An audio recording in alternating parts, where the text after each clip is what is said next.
চলতি সপ্তাহে মহকুমা হাসপাতালে চালু হচ্ছে সিজার প্রসব ব্যবস্থা।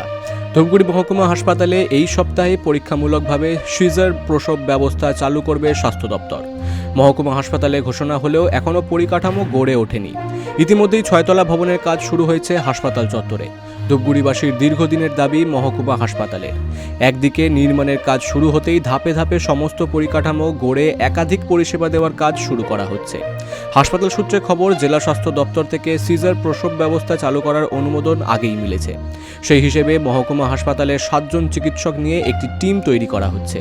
সেখানে 3 জন স্ত্রীরোগ বিশেষজ্ঞ, 3 জন শিশু বিশেষজ্ঞ এবং 1 জন অ্যানাস্থেসিস্ট চিকিৎসক থাকবেন। প্রথম ধাপে প্রতি সপ্তাহে 2টি সিজার প্রসব করানো হবে।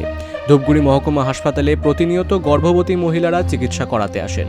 অনেক ক্ষেত্রে অল্প কারণে মায়েদের জলপাইগুড়ি মেডিকেল কলেজে স্থানান্তরিত করে দেওয়া হয়। এবার থেকে সিজার প্রসব ব্যবস্থা চালু করা হলে গর্ভবতী মায়েদের হয়রানি কম হবে, এতে রোগীদেরও সুবিধা হবে।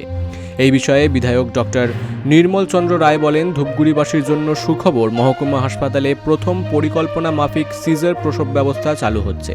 এর ফলে মহকুমা এলাকার মানুষ উপকৃত হবে। ইতিমধ্যেই মহকুমা হাসপাতাল ধীরে ধীরে এগিয়ে চলেছে সমস্ত পরিকাঠামো চালু করার লক্ষ্যে।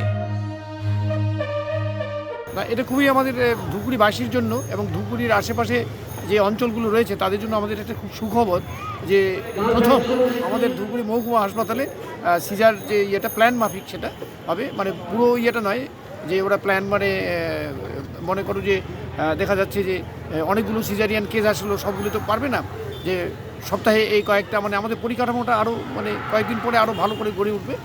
কিন্তু শুরুটা আমাদের হয়ে যাচ্ছে আগামী বুধবার থেকে। এটা খুবই খুশির খবর এবং আমাদের মহকুমা হাসপাতাল ধীরে ধীরে ধীরে ধীরে এগোচ্ছে।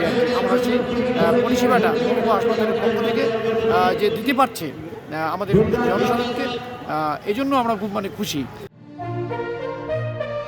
হাসপাতাল সূত্রে জানা গিয়েছে, সিজার প্রসব ব্যবস্থার পাশাপাশি খুব দ্রুত চোখের অপারেশনের ব্যবস্থাও চালু হবে। এছাড়াও নতুন ভবন গড়ে উঠলে সেখানে ব্লাড ব্যাংকের ব্যবস্থাও থাকবে।